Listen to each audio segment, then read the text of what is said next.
we've really seen all season. Yeah, I mean, any amount over an inch would qualify as significant this year. It's ridiculous. But yeah, we are expecting a widespread area of at least 2 inches, and many places will get more, and that's why it's a first alert weather day for tomorrow. So let's dive into it.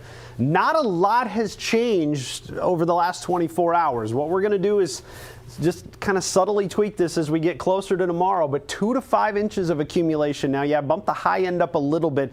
Mostly concerned about the snow ratios. When it's this dry, you could take a little bit of moisture and fluff it into a lot of snow. It's going to be dry, powdery stuff. So at least 2 inches for the vast majority of the area. That will trigger plow crews to be out. And then we'll see how high we can get into that range. But higher amounts will be south of I-80. It'll be slow to accumulate too. Keep that in mind. Just kind of a slow progression overnight tonight and into tomorrow. It will impact the morning commute and the afternoon commute, looking likely with this one. So here's the latest snow forecast. Again, 2 to 5 in the metro. Notice how Omaha Metro is maybe on the southern half of this 2 to 5 inch range. I think there's going to be a lot of 3s and 4s in the metro, maybe a couple of 5s. Then you go south, you go 5+ pretty easily. Down in the dark blue shaded area, you go a little farther north, you're going to lighten up a little bit. So by the time we get to about midnight tonight, you're going to notice snow on the radar, and you may be wondering, why isn't it snowing outside? Well, this is going to be going up over top of a lot of dry air. So it'll have to saturate from top to bottom as it falls. Some of it will evaporate, but it'll eventually fill in overnight. And you can see by 6 o'clock tomorrow morning, I think we'll have 1 to 2 inches on the ground in quite a few spots. And then as we go through the morning, with it still snowing, by noon we're up to 2 to 3 inches in quite a few spots by the lunch hour. And then tack on just a little bit more after that. I think it should be done by 5, 6 o'clock, but we're looking at, 3 to 4 across the metro. You can see you get into some of these darker colors here. That's what I'm showing you here with this 4, maybe some 5s in our area. And you get a little farther south, some 5+ looking likely. So that's why the winter storm warnings are there in parts of southern Nebraska. Shenandoah is well included in that, down to the Rockport area. Purple shaded area, that's a winter weather advisory. Little less snow. Still got the wind, gusts up near 25 miles per hour, trying to blow this around a little bit. But out there right now, there's actually some flurries left over from last night's little batch of snow. Dropped to the south a little bit. Not much to it, but maybe a little dusting, a little powder there in western parts of Potawatomi. Have had it on and off. Look at how this just kind of fizzles out over the last few runs, or last few scans of the radar. So there's not much left to it. I don't expect it to be a huge problem, but cold air's falling behind it. 7 in Omaha, 8 in Bennington, 5 in Fremont. And folks, it's going to be tough to warm the next several days. You got double digits still trying to hang on down to the south, but it's 1 in Denison and 1 in Carroll right now. So let's go through the rest of the day today, take you through the night tonight, and show you how it's going to look by this time tomorrow morning. There's clouds around. First alert to those being in place. We had 16 on the thermometer at midnight last night, so far that's the high, and that'll be in the books unless we can get back to about 16 or 17 later on this afternoon.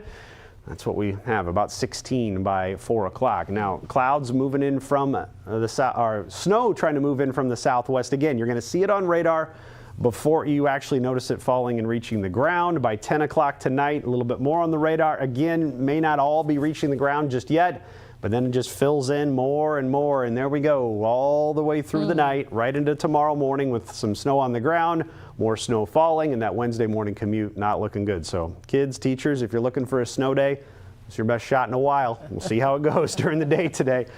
12 for the afternoon high on Wednesday, and then 17 on Thursday. But the sun's back on Thursday. The question is, how much can it help us with a fresh coating of snow? That's the thing. So after the snow, we still got to deal with all that cold. Yeah, and especially Thursday morning. Pay attention to that one. Not going to be a ton of wind, but the wind chills are going to get down in the double digits below zero. These are I just kind of average about a 7 a.m. wind chill that we'll have over the next several days. So we got a surge of cold Thursday morning and then again on Sunday morning. So watch for that over the course of this snow event too. Look at where the air temperature goes Thursday morning, down to 7 below to start off the day. And it's possible models say, okay, we don't quite account for all the snow on the ground just yet. That could go lower. The thick blanket of snow and the cold air, clear skies could allow that to dip a little more. 30 for the high on Friday on Valentine's Day. Still got the overnight snow Friday that moves out very, very early on Saturday. We'll watch that. Timing starting to become consistent, but it's all over the map right now, so hopefully we can narrow that down. An early high of 21 on Saturday, that will tank, and then another surge of cold air for Sunday and Monday, a couple of mornings below 0. Yeah, there's a lot of winter yet to go. Haven't really had much other than the cold air, but now we're going to get some snow along with it, and busy stretch over the next couple of weeks. It's great when you start breaking the down arrows down on the 10-day. I know, that's fun. Temperatures going backwards during the day is not great in February. Okay, something that's also not too great. We've had a car go into a house this morning. We do have a photographer at the scene. What do we know about that, though, Jarrett? So it's 36. We're just south of Chandler with this one. Okay. So a lot of people use 36 as you're driving through Bellevue. Yeah. So let's talk about the traffic situation with this, and then we'll show you what the scene is looking like, give you an idea of why you want to avoid this area. You can see the slowdowns that are showing up on 36. There's Chandler. So we're just to the south at Suburban Drive is where we're at. So to avoid this, I would say use 42nd or 48th for your north-south travel. And here's why. I think we could take that shot. There's what you're seeing. Wow. So yeah, emergency crews definitely going to be on the scene working that one for a little bit. So that's your crash with the vehicle that has gone well into the house. Hopefully everybody's okay on the scene of that one. Again, this came in just about 45 minutes ago with that call for that crash in the house. You're getting a little bit of a perspective there of the whole scene with that. You can see some cones, people kind of being detoured. So you can get through there, but again, you got emergency crews that are on the scene of that. So we'll keep you posted with the latest on that. That's a good visual of what's happening there. Wow. That's so scary. Yeah, First time we saw that too. Hopefully everyone's okay out of that. We'll keep you posted on that and how the rest of the metro is moving too. All right, Jarrett, thanks so much. All right, a 17-year-old is now charged with motor vehicle homicide in connection to a deadly metro crash. 4 cars are involved. Police say the teen caused that wreck. This happened all near Sorensen Parkway and Wenninghoff Road back in December. 79-year-old Rebecca Davis passed away in this. Douglas County authorities say the teen has had previous run-ins with law enforcement. Happening today, a city council hearing and vote on a troubled downtown bar. It's to determine the liquor license for Crush Ultra Lounge if it should be canceled. Omaha police pointed to 16 incidents in just the last year where officers had to be called to the business. The hearing was postponed from last month due to the amount of evidence attorneys had to review.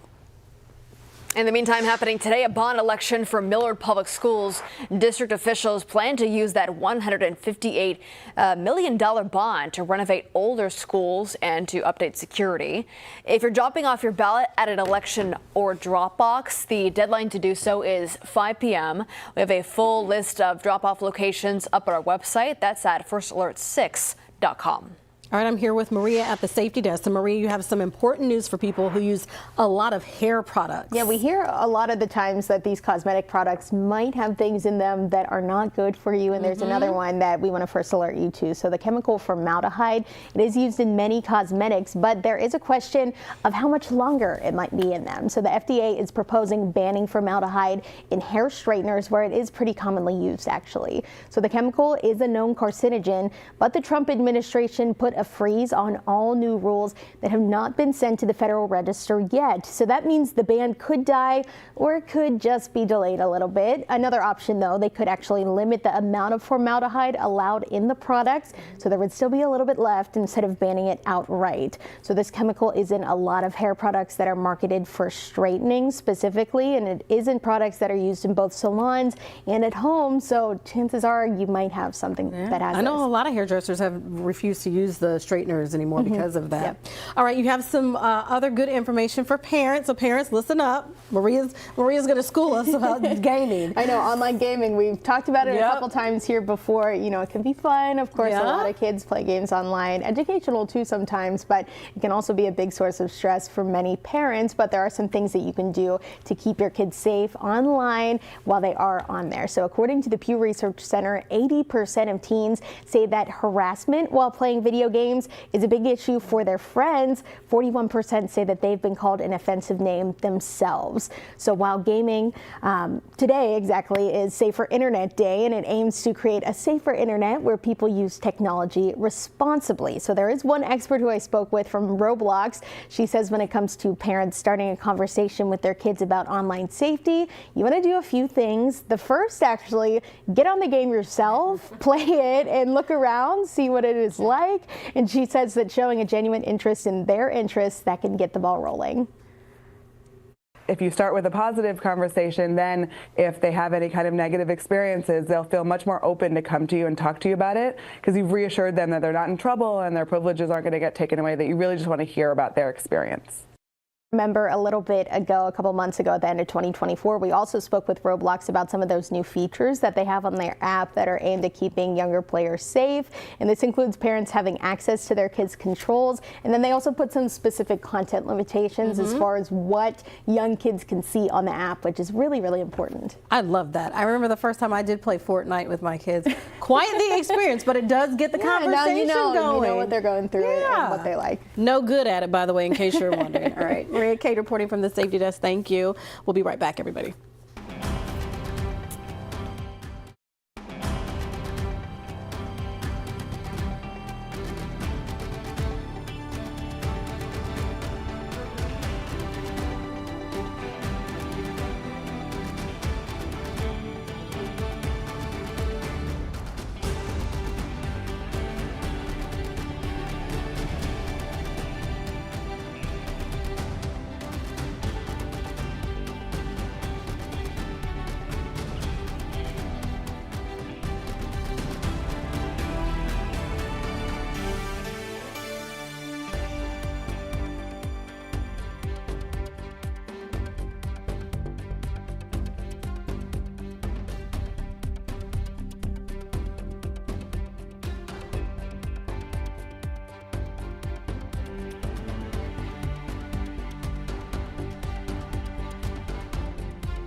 All right, welcome back on this Tuesday morning. The time now 7:15. A live look outside across the metro. A couple flurries that we saw earlier this morning, but the big snow is going to be happening tomorrow here in the metro. Between 2 to 5 inches is what you're talking about. Yeah, and it looks like it'll actually get going while we're sleeping tonight, and you'll have some when you wake up to get your day going tomorrow. So that makes it tougher because there'll already be a layer on the road, plus more will be falling. So a lot to get to with this first alert weather day. Let's show you how it's going to shake out. 2 to 5 inches, like Aaron said. I think if we want to narrow it down a little more, I think 3s and 4s will be pretty common in the city in Douglas, Sarpy, and Pottawatomie County. You go farther south, you get a little bit more out of it. You go farther north, you get a little bit less. Again, you got to watch out for the dry air eating the north edge of this. Sometimes it can take this and shrink the contours down a little bit, and you get a lot sharper range where the totals change. But as of right now, I think this looks pretty good. We're at 12 for the high tomorrow as well with all of this. 2 to 5 inches in the metro. It's going to be dry powder. Very slow to accumulate. So you got to have patience with this one. It'll take a little while for it to slowly add up. Snowfall rates are never going to be great, so hopefully that means road crews can keep up with it as it's falling. Higher amounts are going to be south of I-80. Impacts of the morning commute, hard to avoid those, I think, at this point, and then hopefully you can clean it up a bit for the afternoon one. Today, you can see how the clouds, they're pretty much locked in. You got a northeast breeze. Temperatures up to about 16 or so for the high. You're going to see snow on the radar as we go through the evening hours, but a lot of this won't be reaching the ground until we get probably after 10, closer to midnight, and you got to have the air saturating. You're going to see that little donut hole around the radar. That's the snow falling and then filling in and it just saturating the air to 100%, and then we can get some of that reaching the ground. And that's what we'll have overnight tonight, right into tomorrow morning. There you go. Likely an inch or two on the ground by 7 a.m. and snow falling still at 7 a.m. And then we march you through the rest of what looks to be kind of a busy day tomorrow. There's 7 a.m. Wednesday. There's the snow. Again, you see varying little snow rates that maybe get light to moderate snow at times. By noon, still snowing, and then the back edge starts to move through. I think it's going to progress through a little quicker than this, but by 4 o'clock, there may still be some flurries. Most of our accumulation will be before that, though, and then things will quiet down. It's going to get cold behind this as well. 17 for the high on Thursday, the way it looks. You got winter storm warnings to the south, winter weather advisories to the north, and overall there's a little bit of light snow out there as of right now, trying to fall a little bit too. Yes. But those are just leftover flurries from last night. Okay, well, it's our rehearsal. It's a rehearsal for the snow that we're going to get tomorrow. Yeah. But after tomorrow's snow, we're not done. We're going to get more snow, or at least it's in the forecast. Yeah, I got a little bit more in the forecast. Let's get you the quick look at that 10-day forecast as of right now. Let's jump right to the end of it here. We're at 17 for the high on Thursday. Notice it's 7 below in the morning. There's another chance Friday night, overnight. The placement's all over, but it's still consistently there. While you're sleeping Friday night, you may wake up to another coating of snow on Saturday morning. So that's what we're going to be tracking here as we go through the 10-day. A lot of winter yet to come. Yeah, sounds like it. All right, Rusty, thanks. All right, in the meantime, we're going back to several incidents that we're talking about. Things have really gotten busy over the last 30 minutes. Yeah, it's kind of unusual and unfortunate traffic stuff that we've got. This newest one that I've got for you is 72nd and Maple. That's a pretty busy intersection. We actually had a pedestrian that got hit by a vehicle here. Hopefully everyone's okay around this area. But as far as traffic goes, you are looking at some delays that are showing up as you're approaching from the east, and as you're trying to head northbound, you still have some construction that had been in place in this area. But watch this area. It's probably a good idea if you can seek an alternate route, maybe use Blondo or Military to try to get around this area for now while the emergency crews work that scene, give them some room to work what's happening there. Of course, we told you about the vehicle that went into a house as well. This is 36 just south of Chandler. So another area to avoid. Use 48th, 42nd as your routes to try to stay away from that area. Elsewhere, we're moving along in okay shape, but if you're heading north of the metro, watch for some areas with some patchy coverage, especially as you make your way on Blair High toward Blair, Fremont, and as you continue to the north. That's where we had more of that snowfall. In the metro, we're doing okay as far as road conditions. All right, Jared, thank you. In the meantime, as we have been talking about widespread snow coming our way. Now, Mayor Stothard says the city is prepared. Main and secondary roads are already pre-treated. Contractors are ready to go with their plows if we get more than 2 inches of snow. The extreme cold temperatures we could see may impact how well the salt and brine work. Speaking of snow, the Nebraska legislature began a new week by taking care of an easy piece of business. LB 196 allows ATVs and UTVs on roads at night to remove snow. They would just have to use headlights and taillights and travel no faster than 30 miles an hour. Right now, they can only be used at daytime. The bill saw no opposition on the floor, passing the first round of voting unanimously. Well, the magical world of Hogwarts is making a return to the big screen. And you can join in on all the fun. We'll tell you more when we come back.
All right, the Jays going for the regular season sweep of the Huskies after beating them on the road last month. Rusty likes the sound of that. So Creighton is currently 1 game behind St. John's for the top spot in the Big East. That's huge. That's big. An added bonus for tonight. It's dollar beer night. That's what I'm talking about. And the legendary Red Panda is going to perform at halftime. So they beat Marquette. Yeah. They got this one, and then they go to St. John's. It's the top 3 teams in the league. Let's see what they can do. They're on a roll. All right, the Blue Jays had a special guest at practice before tonight. Comedian and impressionist Frank Caliendo was in the building to workshop his impression of Coach McDermott. And we don't have it here, but it was pretty funny overall. Oh, well, he had his what is this called? I don't know. Yeah, he puts his finger on his chin all the time. Yeah, it was good. You got to see it. All right, movie theaters are about to get a little more magical. That's right. The Boy Who Lived is coming back to the big screen. Wow. The first 4 Harry Potter movies are coming back into theaters as part of Fathom Entertainment's Fathom Fan Favorite Series. Screenings start Thursday. Check fathomentertainment.com for locations and times. There are some in the Metro too, and I will say I was the one that got my boyfriend into Harry Potter, and we're like huge fans. So he never got to see any of them in theaters, and I always tell him he kind of missed out because it's such a magical experience to see it in the theaters. Like literally and figuratively, one of my best like movie experiences I've ever had, and like I'll never forget that. So we may have to go. Yeah, I'll always remember seeing the Deathly Hallows Part 1 and 2 Never forget that. IMAX. Oh, I bet that was even better. It was really, really cool. Incredible. What about you, Jarrett? So I was kind of playing catch up a little bit. Okay. So I saw the last movie in theaters, but hadn't read some of the preceding books. I was so lost as to what was going on, but it was fun. I'm actually impressed you've seen it. I'm kind of known movies at all. Jarrett don't see movies, so He's this all is a music. big deal. My wife got me hooked on them too. Like they're very, very good. I've sat and watched them all with her. Yeah, I'm the only one that has not seen one. But you know what? It's all is your good. chance. This There's is my time. chance. And they're making the series too. All right. Okay. Thanks so much for joining us. We're going to get ready for our update in today's show. You can watch it here on streaming or over the air. All right, have a great start to your Tuesday.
Live from WOWT, First Alert 6 starts with breaking news.